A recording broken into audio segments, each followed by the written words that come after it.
नहीं, हम लोग तो बल्कि ये चाहते हैं, हमने तो, हमारे पूरे नेता ने, हमारी सीडब्ल्यूसी ने प्रस्ताव पारित किया है कि सरकार जो भी ठोस कदम उठाना चाहती है उठाए। पूरा विपक्ष सरकार के साथ है और हम चाहते हैं हम्म। क्योंकि पाकिस्तान की हैसियत नहीं है। जो मुल्क अपने आटे दाल चावल के लिए दूसरे से भीख मांगता है, उस मुल्क की हैसियत ही कैसे हो सकती है कि भारत के अंदर घुस जाए।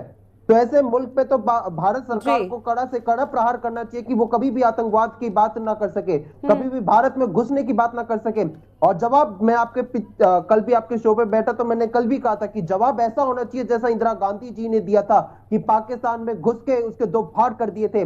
आपका जवाब ऐसा होना चाहिए जैसे कि इंदिरा गांधी जी ने दिया था कि पाकिस्तान की आर्मी की पतलून तक उतरवा दी थी।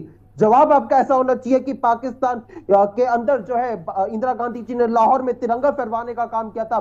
तो जवाब आपका ऐसा होना चाहिए। हम आपसे चाहते हैं, हम तो आपसे दरख्वास्त करते हैं कि सरकार जो भी ठोस कदम उठाए, क्योंकि हमारे देश के अंदर घुस के, हमारी सीमा के अंदर घुसकर हमारे निर्दोष नागरिकों पे जो कायराना जो प्रहार करने का काम किया है पाकिस्तान के द्वारा, इस पर जो है सरकार को ठोस कदम उठाना चाहिए। जी। और मुझे आज बल्कि खुशी हुई कि प्रधानमंत्री जी आए, नहीं तो मैं कई दिनों से ढूंढ रहा था कि प्रधानमंत्री जी मीडिया से थोड़े गायब भी हो गए थे।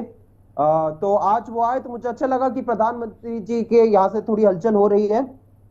संबोधित किया ठीक है है तो शिवांशी। आश्वस्त किया है। अंशु जी, अगर कम मैं शब्दों पूछना में प्लीज चाहूंगा अपनी कि बात रॉबर्ट रखिएगा, उसके बाद वाड्रा संदीप के जी मैं आपका रुख बयान करूंगी। पे रॉबर्ट वाड्रा के हाँ बयान देखिए, पे क्या सच्चाई जिम्मेदारी है कि लेती है मैंने कांग्रेस? भारतीय जनता पार्टी के प्रवक्ता शर्म की ना आके बात उनको को सुना, शर्म मैंने आनी अपनी चाहिए इस बात को विषय पे रखा, और पूरे मैंने अपनी कांग्रेस को उससे बात में माफी मांगनी चाहिए। स्पष्ट रूप से राजनीति को किनारे रखकर मैंने अपनी बात में सिर्फ और सिर्फ सरकार का समर्थन करने की बात करी। मैंने राजनीति को परे रखा, लेकिन अगर वो राजनीति की बात करेंगे तो मैं भी आपको जवाब देता हूं। आपने यहाँ पे बात करी, सच्चाई है कि अभी हमारा कुछ दिन पहले ही आर्मी का एक ऑफिशियल जो है वो पाकिस्तान में चला गया, पाकिस्तान ने उसको भेजने से मना कर दिया। तो उसमें भी आप जवाब दीजिए कि आपने क्या उस पर वापस लाने के लिए ठोस कदम उठाए। आपने नए भारत की बात की, सच्चाई है कि मैंने इंदिरा गांधी जी की बात की कि उन्होंने किस प्रकार से पाकिस्तान के दो फाड़ कर दिए। और यूपीए के सरकार के समय पे हमारे जो सर्जिकल स्ट्राइक हुई, ये लेफ्टिनेंट जनरल ने भी कहा है कि मोदी जी से पहले भी हुए थे, तो आपको उसका भी जिक्र करना चाहिए। सच्चाई है कि भट्टल सेक्टर में 2008, नीलम वैली में 2013 में, शाहतर सेक्टर में 2011 में, तमाम जगह पे सर्जिकल स्ट्राइक जो है कांग्रेस पार्टी के सरकार के समय पे भी हुआ है, लेकिन कभी हमने उसका राजनीतिकरण नहीं किया है। और आज यहाँ पे आप राजनीति की बात कर रहे हैं, राजनीति में हम भी आपसे सवाल पूछ सकते हैं, बयानों को लेकर बात कर रहे हैं।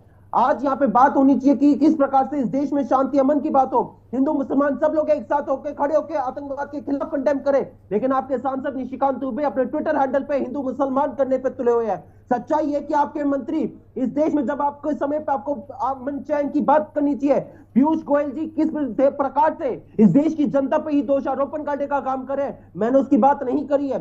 सच्चाई ये राजनाथ सिंह जी के जो बेटे हैं उनको तो पता ही नहीं है कि किसकी सरकार है। अरे पिछले 11 साल से आपके ही जो ठीक है सर, निश्चित तौर पर देखिए संवेदनशील मुद्दा है और भारत और पाकिस्तान की जब बात आती है तो तनाव अपने आप में बहुत